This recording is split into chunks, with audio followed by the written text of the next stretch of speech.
ওরে বাবা আমি কি দেখছি? জলের ভেতরে এত বড় মাছের পিঠে বসে সাদা শাড়িতে কে আছে? ওরে বাবা!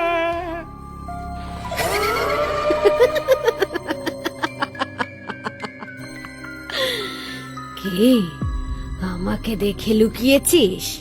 কি ভেবেছিস আমি তোকে দেখতে পাবো না?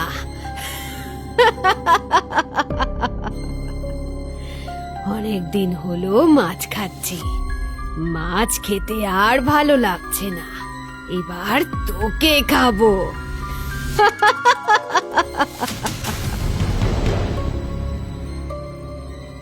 ওরে বাবা, আগে প্রাণ নিয়ে পালাই!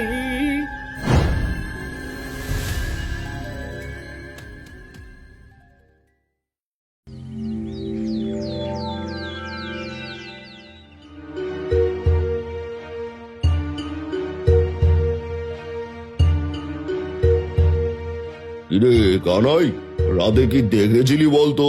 কাকা, যা দেখেছি তা বলতেও ভয় লাগছে।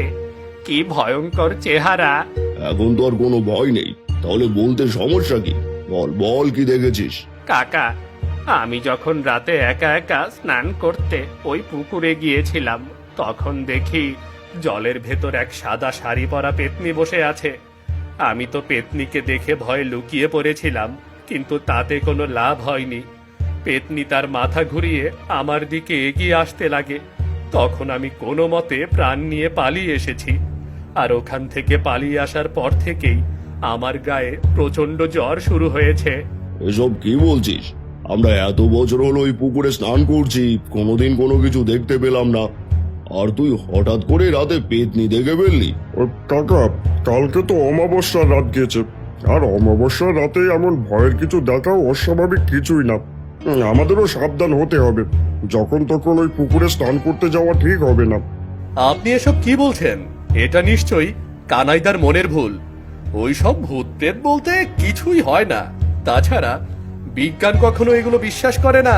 আরে রাখো তো তোমার বিজ্ঞান, কয়দিন বিলেতে গিয়ে লেখাপড়া শিখে একেবারে বিজ্ঞানী হয়ে গেছো। হ্যাঁ, তবে শোনো, আমাদের কানাই কখনো ভুল দেখতে পারে না। আপনারা যতই বলেন আমি বিশ্বাস করব না, কারণ ভূত বলতে কোনো কিছুই হয় না, সব মনের ভয়। আরে অরুণ, তুই বিশ্বাস কর, আমি মিথ্যা বলছি না। আমি নিজের চোখে দেখেছি, আর এতটা কাছ থেকে দেখেছি যা কখনো ভুলতে পারবো না, কখনো না। শুনলে শুনলে তো এবার আমাদের কানাই ভুল দেখেনি। হ্যাঁ শুনেছি, কিন্তু আপনাদের এই বিশ্বাস আমি ভুল প্রমাণ করে দেব। আমি প্রমাণ করে দেব ওই পুকুরে কিচ্ছুটি নেই। হ্যাঁ, তুই যদি পারো তাহলে অমাবস্যা রাতে ওখানে গিয়ে রাতটা কাটিয়ে এসো, তাহলে আমরা তোমার কথা বিশ্বাস করব। ঠিক আছে, আগামী অমাবস্যা রাতে আমি ওই পুকুর পাড়ে বসে সারা রাত ফটো ক্যাপচার করব। এরপর সেগুলো পুরো গ্রামের মানুষকে দেখিয়ে সবাইকে ভুল প্রমাণিত করব।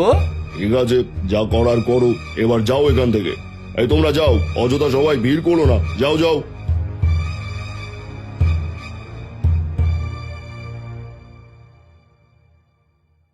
অরুণ হলো এই গ্রামের প্রধানের ছেলে।